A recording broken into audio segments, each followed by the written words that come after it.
तीन दिनों से निफ्टी फंसी हुई है एक छोटी सी रेंज के अंदर में, कोई भी मूवमेंट नहीं हो रही है। ये देखिए डेली टाइम फ्रेम पर हमने डिस्कस किया था कि निफ्टी एक डाउनवर्ड ट्रेंडिंग चैनल के अंदर में, जिसमें से ब्रेकआउट किया 3 दिन पहले एक बड़े गैप अप के बाद में, और 3 दिन से देखिए यहाँ पर आपको दिखेगा कि एक छोटी सी रेंज के अंदर में, इस छोटी सी रेंज के अंदर में ही निफ्टी ट्रेड किया जा रहा है। 15 मिनट्स के टाइम फ्रेम पर दिखाऊंगा तो आपको समझ में आएगा।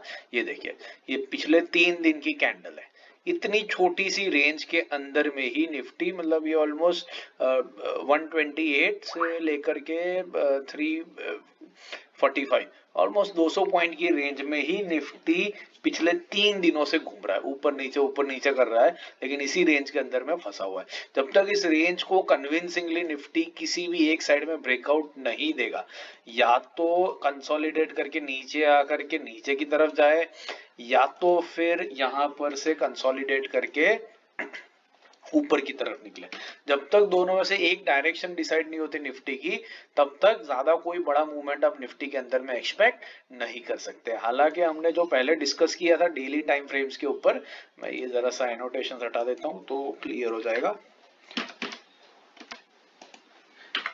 हमने जैसे पहले यहाँ पर डिस्कस किया था, और ये मैंने रिमार्क्स भी इधर ही रखे, तो निफ्टी अगर यहाँ पर थोड़ा सा इस चैनल के नीचे की तरफ आती है, सपोर्ट लेती है और फिर एक बाउंस बैक करेगी, तो यहाँ से अपवर्ड मूवमेंट आपको बहुत अच्छी देखने को मिल सकती है। But it will be matter of few days, हमें ऑब्जर्व करते रहना पड़ेगा निफ्टी को, और जैसे ही राइट मूवमेंट आएगा एक अच्छा खासा ट्रेड आपको निफ्टी में देखने को जरूर से मिल सकता है। चलिए, आपका स्वागत है आपके अपने यूट्यूब चैनल ट्रेंडिंग स्टॉक्स में, और हमारा आज का जो वीडियो है इंट्राडे ट्रेडिंग के लिए जो स्टॉक्स हमने कल आइडेंटिफाई किए थे उनके एनालिसिस का, वो वीडियो शुरू करते हैं। तो आज वेडनेसडे के दिन के लिए के जो 3 स्टॉक्स थे, उन स्टॉक्स का एक एक करके आज एनालिसिस हम लोग शुरू करते हैं। तो पहला स्टॉक था ABFRL।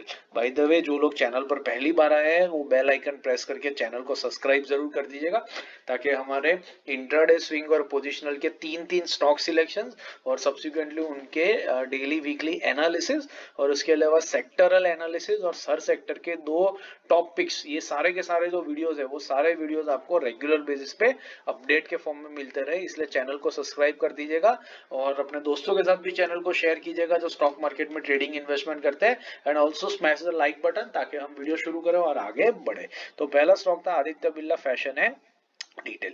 ये एक रेड लाइन के ऊपर स्टॉक ने पहले कई बार सपोर्ट लिया था, और अभी ये support got converted into a resistance level.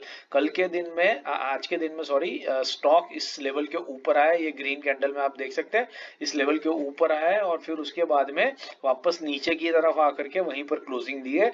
इधर एक सपोर्ट ले रहा है, रिट्रेसमेंट कर रहा है, या तो फिर शायद नीचे भी आ सकता है। कल के दिन में पता चलेगा कि यहाँ पर किस तरह की कैंडल प्रिंट होती है। बट 15 मिनट्स के टाइम फ्रेम पे देखते हैं कि हमें कहां पर इसमें बाइंग या सेलिंग के मौके मिले। तो हमने बाइंग रखा था 309 के ऊपर, तो 309 का जो लेवल है वो लेवल आता है कुछ आपका यहाँ पर, दिस इज 309।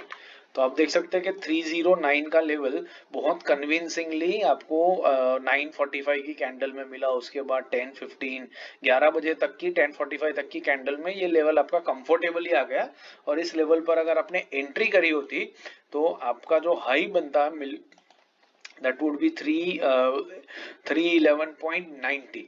तो आप समझ लीजिए कि आपको ऑलमोस्ट 3 रुपये का मूवमेंट होता जो 1% से थोड़ा सा शॉर्ट हो जाता है। तो बेसिकली यहाँ पर तो आप प्रॉफिट बुक नहीं कर पाते, लेकिन जब नीचे आता है तो हमने पहले भी कई बार डिस्कस किया, जो लोग हमारे साथ जुड़े हुए हैं, कि अगर आपका स्टॉक आपकी डायरेक्शन में जाता है और 1% का पूरा टारगेट हिट नहीं करता, हम लोग इंट्राडे में 1% का टारगेट रखते हैं, अगर 1% का टारगेट हिट नहीं करता है और नीचे की तरफ आना शुरू कर देता है, तो हम आधे % के प्रॉफिट को बुक कर लेते हैं, या तो स्टॉप लॉस को कॉस्ट टू कॉस्ट पे ट्रेल करके उसमें से एग्जिट कर लेते हैं। क्योंकि जो स्टॉक आपकी डायरेक्शन में 1% चला और फिर रिवर्स कर रहा है, वो शायद उस डायरेक्शन में वापस नहीं आएगा। तो आधा % का प्रॉफिट तो डेफिनेटली बनता है और आराम से ले लेना चाहिए। इवेंचुअली ये स्टॉक ने इस कैंडल में जो हाई लगाया वो आपको पूरा 1% का मिला यहाँ पर 1:30 बजे के आसपास में, बट उसके पहले स्टॉक काफी नीचे आ गया था, बाइंग जोन के नीचे भी आया, तो उसके पहले आधे % का प्रॉफिट बुक करके डेफिनेटली इसमें से निकल जाना चाहिए। तो ABFRL में आपने आधे % का प्रॉफिट तो आज के दिन में डेफिनेटली बनाया ही होगा। दूसरा जो स्टॉक था वो था एप्टस वैल्यू हाउसिंग फाइनेंस। ये हमने इसलिए सिलेक्ट किया था क्योंकि ये एक लॉन्ग टर्म सपोर्ट लेवल था जिसके ऊपर स्टॉक ने कई बार सपोर्ट लिया था, और यहाँ पर पिछले 6-7 दिनों से स्टॉक बार बार इस लेवल के ऊपर आकर के सपोर्ट लिए जा रहा था, इसलिए हमने इस लेवल को, इस स्टॉक को यहाँ पर सिलेक्ट किया था। 15 मिनट्स के टाइम फ्रेम पर देखते हैं कि आज के दिन में किस तरीके का मूवमेंट हुआ। तो 15 मिनट्स में हमने बाइंग रखा था 311 के ऊपर। तो 311 का जो लेवल है वो लेवल आपका आता है कुछ यहाँ पर, दिस इज 311। तो आप देख सकते हैं कि 311 के लेवल को स्टॉक ने दिन भर टच ही नहीं किया। इनफैक्ट स्टॉक सीधा गैप अप ओपन हुआ और उसके बाद ऊपर ही चलता गया। तो आपको एंट्री इसमें बिल्कुल भी नहीं मिली क्योंकि ना इसने रिट्रेस करके भी इस लेवल पर आने की कोशिश करी। तो पूरा एक तरफा एक ही डायरेक्शन में चला। अगर आपकी एंट्री हुई थी, हमारी डायरेक्शन में ही गया है और हमारी डायरेक्शन में इसने जाकर के हाई लगाया 316.70 का, तो ऑलमोस्ट 1.5% का प्रॉफिट इसमें हुआ, लेकिन हमारे बाइंग प्राइस पर नहीं आया, तो इसमें हमारी एंट्री डेफिनेटली नहीं हो पाई। But that is absolutely fine, लेकिन स्टॉक हमारी डायरेक्शन में गया वो ज्यादा इंपॉर्टेंट है। इवेंचुअली कोई ना कोई स्टॉक में हमें एंट्री जरूर से मिल ही जाएगी। तीसरा और आखिरी स्टॉक जो था वो था अशोक लेलैंड। अशोक लेलैंड हमने रिसेंट टाइम में देखा था कि यहाँ पर स्टॉक ने 2-3 बार सपोर्ट लिया था, एक inverse head and shoulder pattern भी बनाया था, और यहाँ ब्रेकआउट करने के बाद में पिछले 2 दिनों से स्टॉक इस लेवल के आसपास में रिट्रेस कर रहा था। तो आज के दिन में ये रिट्रेस खत्म करके जैसे स्टॉक ऊपर गया है वही हुआ है जैसा हमने एंटिसिपेट किया था। बट 15 मिनट्स के टाइम फ्रेम पे देखते हैं हमें एंट्री एग्जिट के मौके कहां पर मिले। तो अशोक लेलैंड में 232.50 के ऊपर हमने बाइंग रखा था। 232.50 का लेवल आपका यहां पर आएगा। 232.50 इज दिस लेवल, ये 232.50। तो आप देख सकते हैं यहाँ पर पहली 3-15 मिनट की कैंडल में स्टॉक कंफर्टेबल इस लेवल पर आया। तो मतलब आपको 45 मिनट्स मिले इस स्टॉक में एंट्री का डिसीजन लेने के लिए। तो 45 मिनट्स में आप अपने वॉच लिस्ट के सारे स्टॉक्स को देख सकते हैं और कंफर्टेबली एक स्टॉक के ऊपर फोकस करके अच्छा खासा डिसीजन इसमें कंफर्टेबली ले सकते हैं। तो ये डिसीजन लेने के बाद में स्टॉक ने आपको जो हाई दिया वो 235.72 का दिया। तो ये बेसिकली यहाँ से 3 रुपये 20 पैसे का मूवमेंट हुआ, विच इज ऑलमोस्ट 1.25 से 1.5% का प्रॉफिट। तो 1.25 से 1.5% का अच्छा खासा प्रॉफिट आपको अशोक लेलैंड में आज के दिन में होता मिला होगा। जिन लोगों ने ट्रेड लिया और प्रॉफिट कमाया वो डेफिनेटली कमेंट में मेंशन कीजिए, और वीडियो पसंद आ रहा है, एनालिसिस पसंद आ रहा है तो वीडियो को लाइक जरूर कीजिएगा।